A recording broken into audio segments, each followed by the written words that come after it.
Hi, and welcome to Spooky Hours. My name's David Saunderson. Today we're talking to Caroline McKendrick. She's the lead investigator and case handler for Somerset Paranormal Investigators UK, known as SPI UK.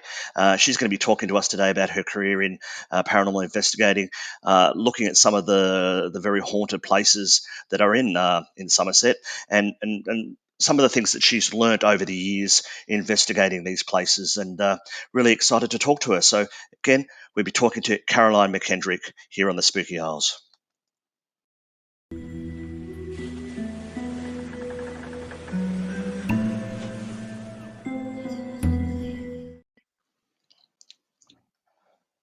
Hi, Caroline. How are you? Hi, David. Thanks for having me here. Yeah, it's great to have you. When I asked you to come on today, I asked you to talk about Somerset, but it's really occurred to me that we have lots of paranormal investigators who come here who have a lot of experience investigating maybe some of the bigger properties, the bigger haunted places that we all know because they're advertised, because they do lots of promotions, they sell tickets and stuff like that. But what I'm really interested in, things that I think I'm most fascinated about, is that when we talk to people about the private houses they investigate, because surely that's where the real excitement lies. What have you learned in your time as an investigator about investigating private haunted houses? Well, when you have people contact you, obviously they're in quite an emotional state because they're having unknown phenomena that's going on in their home. So they're confused, they're not certain what it is, and they're very vulnerable. And what they've been doing in their own head is getting a little bit of paranoia in there. So they start to apply every little noise and bang and tap and rap to being paranormal. So it's learning how to be a support, a comfort to them, try and explain these things that could possibly be the reasons behind why they're having noises, taps, and bangs, and then guide them through what it is that they might be experiencing. So it's a little bit like social working as well as being an investigator. I think it must be a terrible thing to be living in a haunted house. I know we get excited about it and think, oh, would it be wonderful? But it really must be quite stressful for these people. Absolutely, especially if you're not used to it. I mean, my partner and I, this house that we're living in, particularly this room that I'm in, the kitchen and the hallway, is particularly haunted. So if you hear anything that you can't debunk, it's just the ghost that lives here with us, or whichever one chooses to arrive, because there's more than one. But Tell us about that. Tell us about that. What? Yeah, that's a sort of what. well, Have you firstly, investigated yourself? Have you no. investigated that yourself? No. No, we don't want to know. We're quite happy just with what happens. It mainly is downstairs in the house. If it was all over the place and it was bothering us at night, we would do something about it. But it's just like having Aunt Maud here who comes to visit, and you go, oh, okay, the kitchen cupboard door's just banged and the coffee cups are rattling around. Mainly, the main one was the clock winder from the grandfather clock, which was thrown at force against the wall, taking some plaster out of it. And if you were to look, it's flat against the wall, and then there's a little alcove that goes back. Um, so it's impossible for someone to have flicked the clock winder and for it to have gone back, because it would have hit a portion of the wall. So we tried to debunk that and couldn't. So that's come off a few times. Once it was thrown at Martin when he was walking past it. Um, we have taps, bangs, raps, knocks. We hear voices. I've seen a full-bodied apparition walking from the kitchen into the conservatory. Um, yeah, so it's quite active. But I suppose you actually see something as opposed to a few creaks and stuff like that. You probably yeah, that was really strange because I was outside. Martin had come in to go and get some warm gloves because we were loading stuff on the roof of the car, and I'm stood with my hands up on top of the roof rack, trying to tie down this stuff on the top of the car to take it to the dump. And I've looked through underneath the roof bars on the car, and I can see a man walking through the conservatory. And I look up, and Martin stood beside me, and I'm just like, I thought that was you. You know, you can't deflect away from seeing a full-bodied apparition wearing a gilet walking out of your conservatory. Okay. Is there any particular reason why your place would be haunted with a man with a gilet? Well, I'm not so sure of the history before it was here. It's 1960s house, and there was a gentleman who died here in the house. So it could be him. I don't know. It was also built on a Roman settlement. Obviously, that's not Roman clothing that I No. saw, but we do have some other odd experiences that we've seen, especially in the garden area, that we've watched dark figures walk past while we've been sat out in the evening. But we don't know what's here. Our next door neighbour's house is equally as haunted as well, and I don't know if it jumps between the two.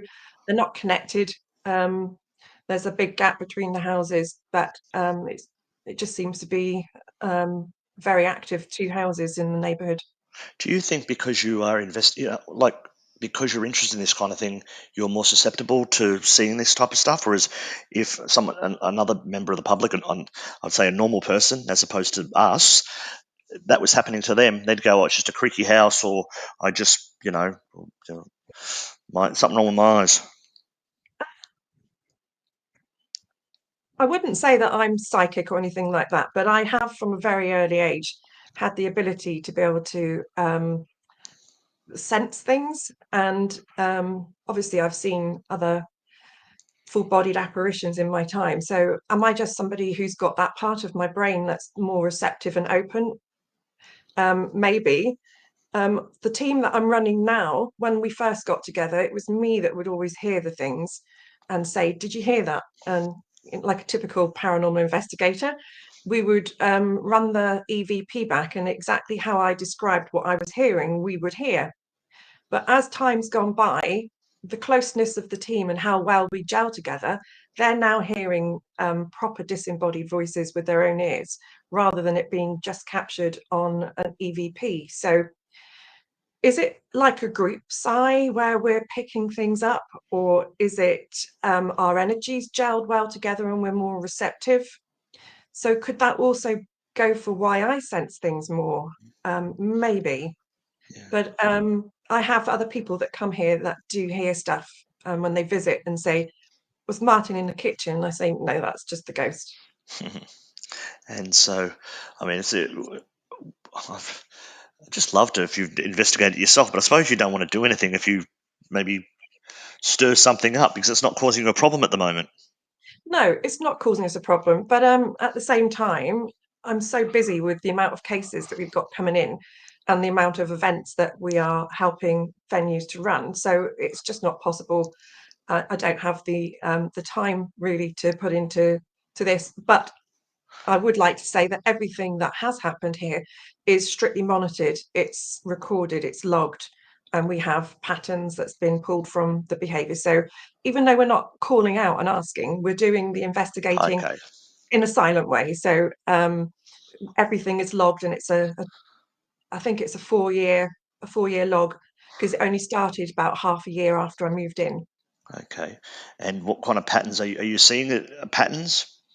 Um, the particular areas is the hallway, the dining room, voices in particular. Martin is quite he gets a lot of visuals rather than the noises as well, so he can see things out the corner of his eye. And I hear the voices more. So I've had a lady in this dining room crying, saying, "I'm sorry." And then you hear a man say, "Good night," and things like this. So That's a bit scary. I'm getting a bit. I'd say that good night bit. You're telling me here we're doing this in the morning, and it's giving me shivers already. So I mean yeah. that's the interesting thing about doing things in private houses. I always wonder in these bigger places, you're not going to kind of get that intimate type of haunting, really. Well, my concern is if you're going to go to bigger properties, for example, the likes of Shepton Mallet Prison, which has come quite high on people's favourite places to go, and it's not up there on mine. I've been 3 times, very disappointed with what's going on. or the lack of what's going on, but it's the noise bleed. You can't control it. So if you're in another wing, you get the noise bleed that comes back through your wing. And for me, it's a no-go area because it muddies any evidence you might get. And you can't put those controls in place to ensure that you're going to have clean evidence. So that's one of my concerns. Also, if you go to another one of the big venues that people run events in, I don't know if you've heard of anything called the Philip experiment, David, where people invoked a spirit. They created it. They wrote a story around this ghost, talked about him, spoke about him on a regular basis, and he then became real. So, for the listeners out there who's not actually heard of it, the Philip experiment is a great book or an experiment for you to go and have a look at. So, if you've got some of these main areas with regular footfall, my concern is if you have somebody who goes in there, a psychic medium, that says, "Oh, I can sense a guy called John, and he's a vicar," for example. Now, John might not be real, but if you keep on asking out, "Is John here?" does John then become real, like a Philip experiment? So, for me, I tend to stick away from these big venue places. On a whole. There are a couple that I do go to that I'm drawn back to again and again just to continue the investigating because we've had fabulous results. But if you're using your history research and you're looking at the factuals alongside of the other stuff, you can get some good evidence that comes through to support the history behind the building. I imagine when you go into a place like a prison, you're going to think, well, the ghosts here are going to be prisoners or prison guards. So your thoughts about it are already affected. Whereas I suppose if you're in a private house, it could be anyone in there. Yeah, I mean, I can't talk to you too much about cases that I've got going on and where they are, but there's a historic building right opposite one of the cases we've got at the moment, and I'm convinced, and I would put money on it, that it's to do with this historic building. And I think that the house that the person lived in would have necessarily been the living accommodation for this historic building, which goes back to the 1400s.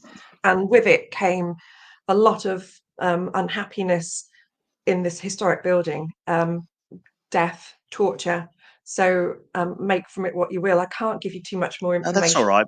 But you're saying, Obviously, yeah, that's why I think um, it's they're, interesting. they're renovating this place at the moment. So I think that the renovations may have stirred something up. And if this person who's haunted is attached to the house, maybe they're going back to where they know was familiar to try to contact someone to tell them what they need to tell them.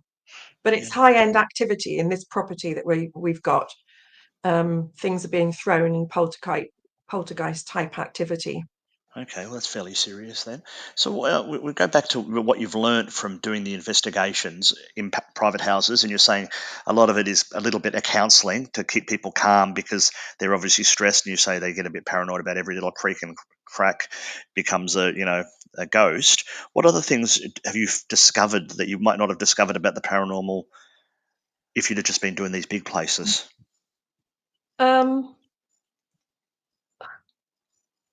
the quality of the stuff that you can capture is phenomenal.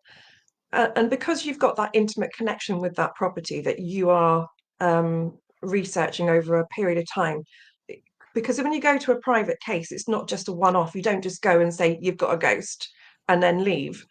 You have to record it, see if you can find patterns, then analyze the information.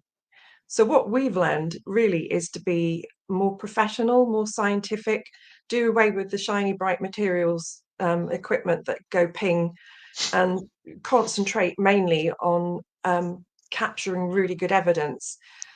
And we look into the frequencies of the captures that we get because you can see a lot from the frequencies and the level of the sound recordings.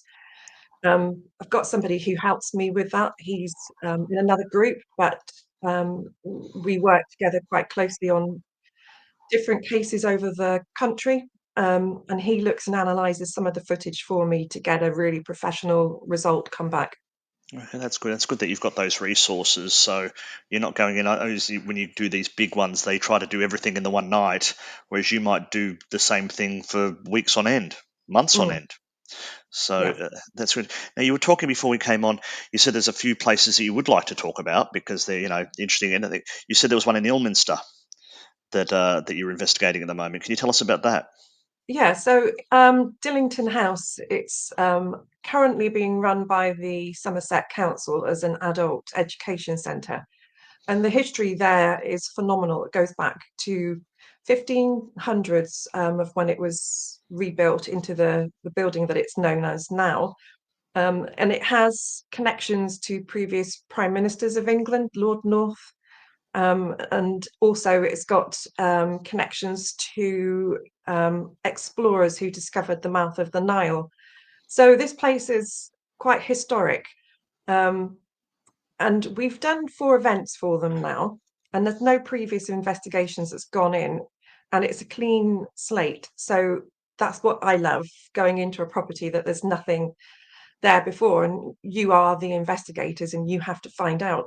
It's a little bit like how it used to be when I used to be a police officer all those years ago, and you arrive at a scene and you have hints of what could happen with the history that you've got.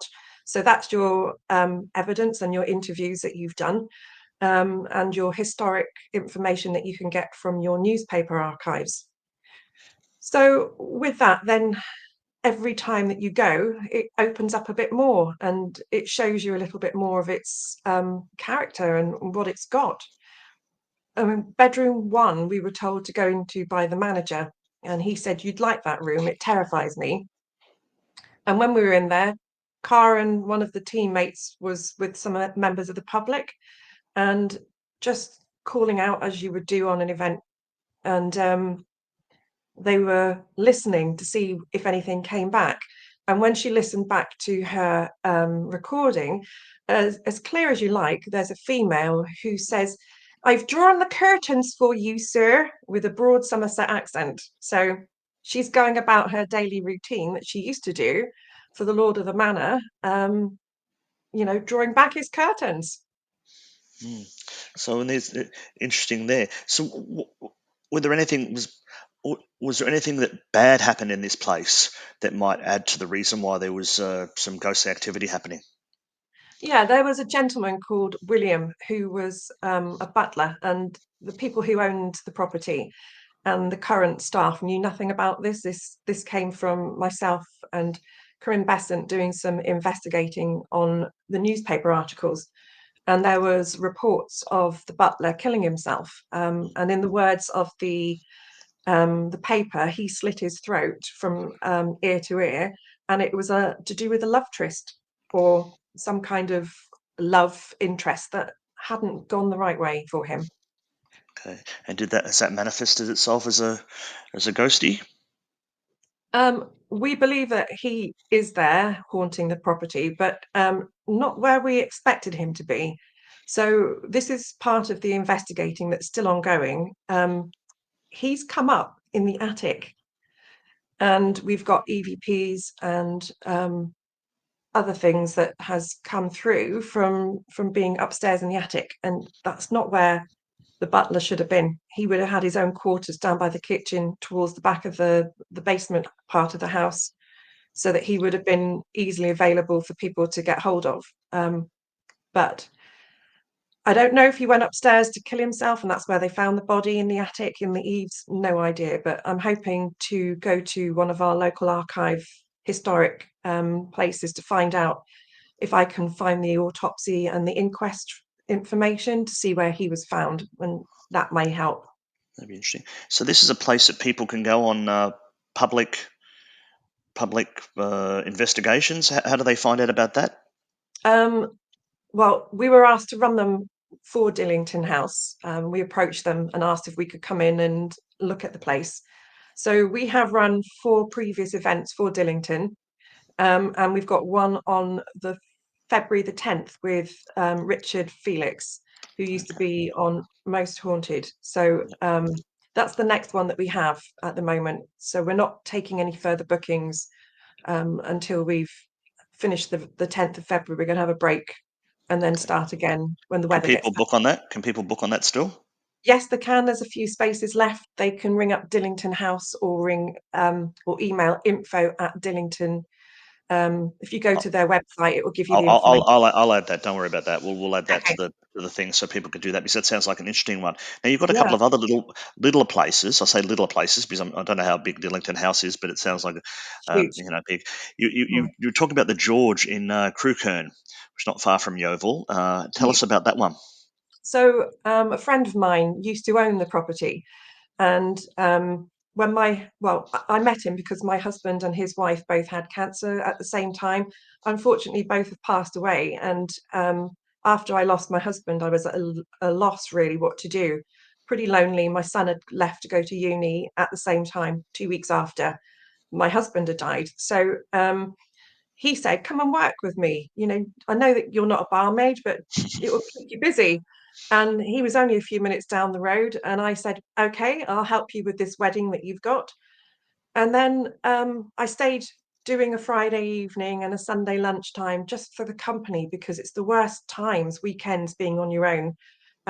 Family has time together. So by spending a little bit of time in there and hearing the stories, I got firsthand to interview people about experiences they've had previously. And then I started to put together a log. And then we did an investigation. And then we did another investigation. And it's just an incredible place. Um, it's very active. It's multi layers of things that's going on in this hotel. It is open to members of the public. So if you wanted to stay and have a haunted room for the night, room 5, I believe, and the wedding suite room were ones that you probably wouldn't be disappointed in staying. Okay. So it's worth having a look on the internet for that one, and just having a little weekend break for yourself and sucking in the ambience because it's full of history, that place. It is. And how long ago were you working there? How long did you just when did you discover it? Um, I knew my friend before my husband died, so I think I must have known about 2012. Okay. So 2012. And then I started working for him in 2014 after my husband passed. okay. So this was about you. You've been doing paranormal investigations about 12 years, I think you said. So this would Mm, have been around the time that you started doing the yeah, investigation. I How think would it was you? my first proper big property that I investigated. I had um, beforehand, when you're inexperienced and new to it, you do the urban exploring where you go to the outside properties and see what ambience you can pick up. But I prefer inside in buildings. I think most people probably do, especially in this weather. So have you ever been? Do you ever go back? Um, I have been back. I mean, I did a talk recently for ASAP, which should be coming out onto the YouTube channel soon about the George. It was a 10-year study that I did with interviews and the history of the place. So it's thrown up a lot of questions because it's not in the public domain, or wasn't in the public domain until that point. There's new managers there now, and I've popped in and spoken to her and had lunch and told her about my previous history, and she's asked me to go and do a talk on the history and the paranormal Mm. side of it as well, which I'm quite interested to do. So there's an opportunity for a continuation in the future. It's always good when you've got people that are actually keen to be involved, because I imagine some of them would have said, "Look, we're not interested in that. Go away." It's, Yeah, there is another place not so far from that, and it would have helped with their income, and it's a museum in Crewkerne. But the lady just said that she thought that it was too much into the realms of fantasy to be able to agree to let anybody go in, and she was worried it would stir stuff up when it's quite a quiet building at the moment. well, she obviously did believe it then. If she thinks it's going to stir something up, if she thought it was just pure nonsense, and I don't want to be involved in that, but if she's going, if it's anyway, it's their loss because I think I personally, if you told me something was haunted, I'd go there 1,000 times more than something else. In fact, all the hotels I go to on my holidays are always haunted. Mm. My wife says, Yeah, she goes, "Is this haunted?" I goes, "Of course it's haunted. Why would we be here otherwise?" yeah. I definitely would say if you're going to go to Somerset, there are so many places that would be incredible for you to visit. Wells Hotel in Swan Hotel in Wells, it's fabulous. The first place that I was so terrified, I had to phone my husband at home because I was on a works course, and I said, I can't stay here alone. You need to come. Um, and you could hear dragging across the bedroom. You heard footsteps coming up to the door handle rattling, as if the door had clicked in on the latch. Then you heard a dragging, and the smell you could smell was like a wet dog smell.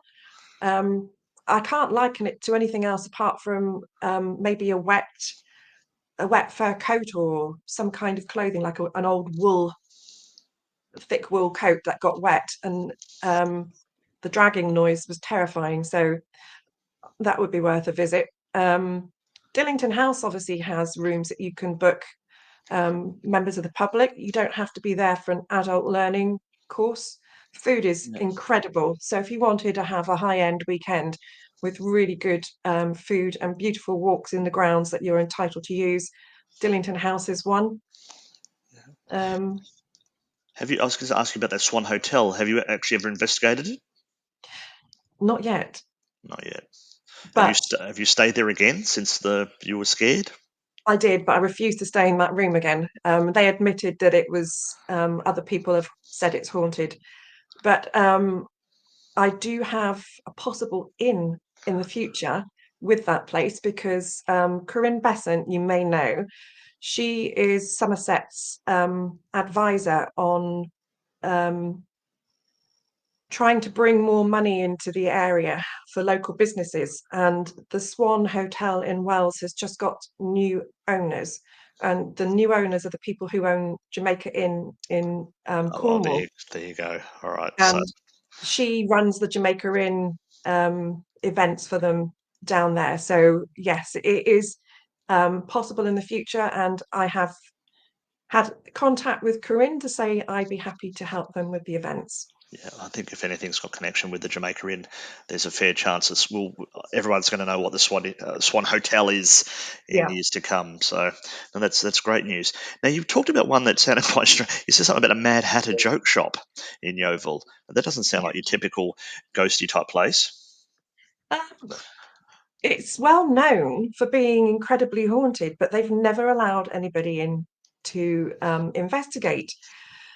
So one day I sat and I thought, pick up the phone and have a chat with the guy. And I did. And he said, perfect timing. Business is kind of not done brilliantly after COVID. Let's see if we can get more, involvement by people's interests with the paranormal. So he allowed us in, and we took the BBC in with us. And that was a chap called Luke for BBC Bristol, BBC Radio Somerset, I think it was. And that's on Somerset Sounds if anybody wants to see on BBC Sounds. And we had an evening investigation with him there.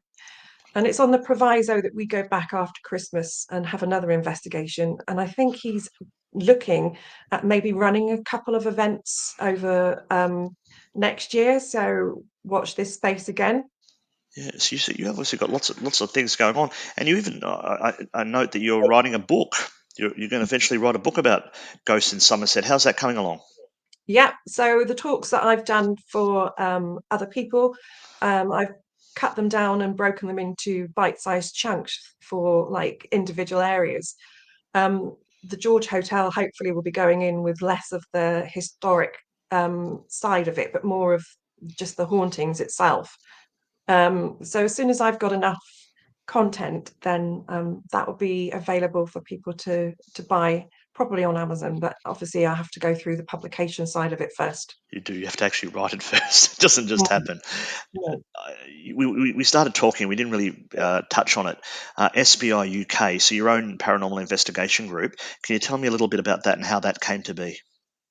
So originally, myself and my best friend from back in those years wanted to go out and experience that side of it rather than watching it on TV. So, with a couple of other friends, we would just pop to local places and see if we could experience anything, run small, like little team events only. And it was good, it was fun, and it was more for the experience and the kicks and things like that at the time. But as time's gone by, our lives went on different paths with where we wanted to be with the paranormal. I didn't want the kicks and the fun side of it. I wanted to know, I wanted the answers. So for me, it was more important to look at things more scientifically. So the group split into two at that point. I've still got original people from the original group with us now, but obviously taken other people on that have more, our heads are aligned in the same journey, and we're all aligned to being more scientific with the approach that we take now. Okay. And so that's been, how long has that been going for? 2012. Okay. And you've obviously done lots of things during that time. What would be your most memorable investigation? You may have already told us, but what has been your most memorable investigation? Where do I start? Until last year, I think I would have said and the rest of the team would have said it as well. There was a little mill in Somerset. I can't give you again too much information because it was a private case and she was swamped when people kind of worked out where it was. That had some phenomenal stuff. We could hear children giggling and laughing and men talking. So that was good. Chicago Rock nightclub in Yeovil. That is pretty out there with one of the most busiest active places that we've been to. And we got some not so nice stuff as well as some nice stuff. I mean, there was this guttural low growl that came through when I said, "Oh, can you show us that you're here?" And the door got kicked with such force that it jammed it because it was an overpainted door, and there was no way that you could kick it. Well, it had to be kicked from the inside of the door to shut it. And it took someone putting their shoulder against it to open and back up again.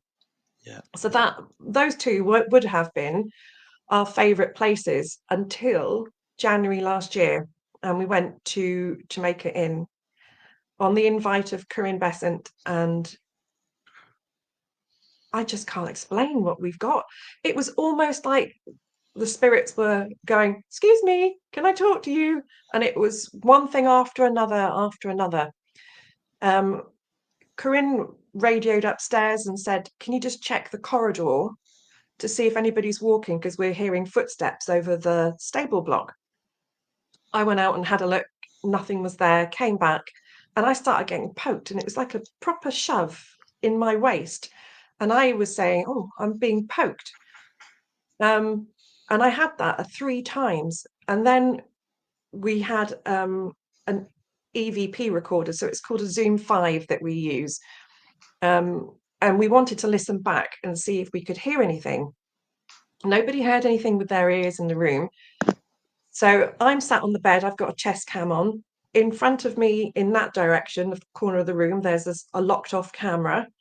Behind me, there's a locked off camera, and my partner's stood about here in front of me with a chest cam. So there was four cameras and also a Zoom recorder. And when I listened back with the Zoom recorder, the third time that I said, "Oh, I don't like this room. What room is it? I keep being poked." And she said, "Room 4." Um, you could hear a woman singing at you, "Ooh, touch me." And we didn't hear that with our own ears. So the unusual thing about recordings that you might pick up as EVPs is the phenomena of having it on multiple captures. Mm. So all four cameras and the Zoom all had the voice on it. But you didn't hear, So you couldn't hear it with your own ears, though. no, nothing at all. So when we went back and replayed it, we were being recorded with the camera doing the replay where I said, did anyone just hear that?" And I thought it was in the room because it was so loud. "Did anyone just sing?" And they went, "No, that was on the recording." And I'm like, huh? So we listened back to it again, and we're being recorded, listening to it to review it. And we just couldn't believe it. It was a class one, you know, EVP. It was clear, it was audible. So this contact that I've said to you I have that's into sound, he's an expert in EVPs. I've sent him the stuff. His name's Tony Hayes. He's taken the footage, cut it down so that it's just the bit that he wants to look at, and then he's extracted the sound from it and he's checking the frequencies. And it's bizarre because, you know, the human range can only hear 20 hertz upwards. So we're picking stuff up from less than 5 hertz with that kind of range. It's just bizarre. And there's some really interesting spikes in there which don't really fall within the kind of human voice that you would normally get. It's he's analysed it against lots of things that he's got in his toolbox, so recorded sounds that he's got. And yes, it's definitely a female's voice, a woman's voice, with the qualities of the frequencies that you can see visually, but we can't explain why you're hearing it in infrasound, and it's just bizarre. Is there So anything particularly about this property that would do that?